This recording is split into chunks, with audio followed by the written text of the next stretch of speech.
Welcome to the Real Estate webcast on Unconditional, brought to you by realestate.co.nz. This regular program allows us to share insights, observations and information about the property market, and also cover off real estate marketing, both from a consumer point of view and for the industry itself. Today I have with me Charles Coxhead. Charles is a search marketing specialist and is part of our conference we're holding this week. So Charles, welcome. Hi, nice to be here. Thanks for your time. Now, you've been involved in the web for a number of years, and I've personally known you for a good number of years. You're involved with Net Concepts, helped set up realestate.co as a website, and now you're involved with a specialist marketing company, Clikki. That's right. So I thought this would be a good opportunity to talk about search marketing. So sure. Share some observations from the point of view of particularly thinking about agents and giving them some advice about search marketing, because it is so critical. Yeah. And I think they're beginning to understand the importance of it more and more. Sure. So when I think about real estate search and you know, it always starts, of course, with kind of the keyword territory that we're talking about. And you take a site like realestate.co, which ranks for a massive range of long-tail phrases across different property types, right down to deep locations. Deep locations. And portals like realestate.co and the other aggregators always have an advantage in the rankings simply by virtue of being these hubs which people tend to link to, so they become very authoritative sites. But for agents and individual real estate offices, there are opportunities to do well, to even outflank some of the big guys for really local terms. And I'm thinking terms related to their specific neighbourhoods and suburbs that they operate in. And so kind of the advice that I would typically give a real estate agent or a real estate agent office who had a website that they wanted to promote is to, first of all, think about developing pages on the site which intersect with actual search demand. Understand what that search demand is. Right. What are the phrases people are looking for?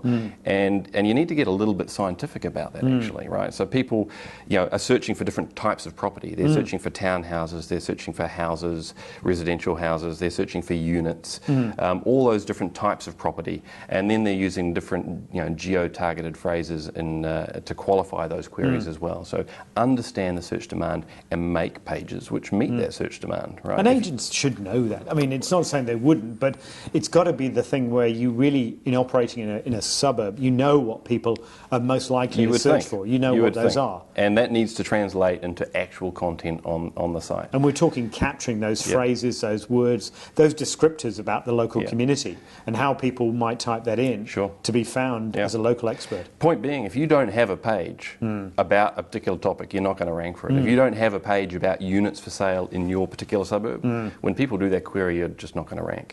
Right? Because sites like realestate.co do have those pages.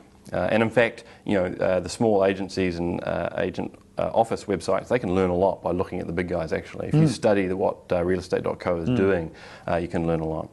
So having the content's one thing, making it authoritative is another, right? So if Google has two pages which are more or less about the same thing, more or less relevant for a particular query, they're going to rank higher the one that is more authoritative. And that boils down to having good quality inbound links from other sites.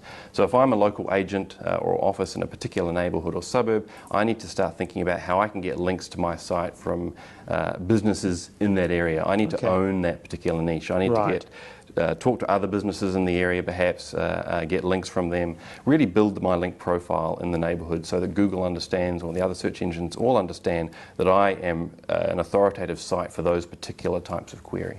It is that local connection, isn't it? And it's interesting because the real estate agent often is the pivotal connector through local trades, local schools, local cafes, all those things, all those businesses are on the web these days, and therefore making those links is easy, and reciprocity is a word I love to use. That sense of I'll happily share a link because I want to demonstrate my respect for you as a business. Right. And equally, if you respect me, then we can both benefit from the situation. Well, and those kinds of connections and that kind of community is the advantage, I guess, that the local agents have, right? So realestate.co doesn't have relationships like that at a local level, and so that's the angle that I would work hardest if I was trying to promote my local site in search rankings. The other tip that I guess I would also suggest agents in particular think hard about is their kind of personal brand on the web. Their profile. Their profile. If I'm an agent, I would Google myself and just see how I rank for my own name. Because your name is appearing on signage all around town, in ads probably in various places. People are going to Google you. They're going to want to understand, you know, what your profile's like perhaps before they hire you. So Google yourself. It's interesting you say that, actually. See where you rank. Do an ego search. Yeah, see an ego search, but it's that trepidation. And it's funny because going back 2 or 3 years ago in doing presentations within the industry, the question I'd pose to the audience of 50-odd people is, you know, how many people have Googled themselves?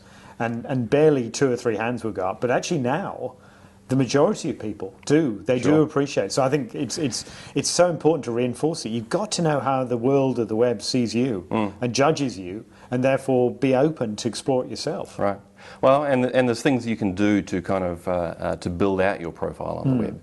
So if I'm an individual agent, I want to dominate the first page of results for my name. So to do that, I've got to do things like make sure I've got a really good LinkedIn profile. Yeah. Right? LinkedIn is a business networking site, very popular, very authoritative site. Make sure your profile there is robust. Obviously, I've got a personal blog or something, or I should. If I don't want to set up my own, I should talk to you, Alistair, about getting one set up on Unconditional. Yep. I should make sure I have a good agent profile on realestate.co. Yep. I should have a good agent profile on my agency website. Yeah. I might have a Twitter account. You know, that has my name in the title of that page too. So these are all opportunities to bolster your online profile. And if an agent does a good job, they will literally own that first page of results for their own name. And I've seen some great examples where literally the agent has the top 10 results of their pages. And I think that's an important thing to try and do. It is, because, and again, going back to the kind of conversation I have with people in this industry, there is that view, and it's not just in real estate these days, that if you're going to do business with somebody, or you're going to meet somebody, or you haven't met somebody, the chances are you will Google them, because it gives you a backgrounder, you give that picture of what they've done, but also nowadays, get a picture. Nothing nicer than greeting somebody warmly because you know what they look like. Yeah, and in real estate, you know, the real estate industry is great at being forward with themselves and what they do. But the word I'm interested, you use a number of times, is authoritative. That's probably the bit that I think people don't quite understand, and Google does understand it. And so it's all about getting links from authoritative sites that make the difference, isn't it? You picked out LinkedIn there, for example. Because it's a trusted professional network, it has authority. And I guess we want to help with real estate profiles because, in a way, from Google's perspective, we have authority because of the scale and the search optimization from that point of view. So those are things I'm hearing from that point of view. That's right. Good. Yeah. Excellent. Thanks for the time. Appreciate sharing welcome. those insights. Thanks, Charles. No problem.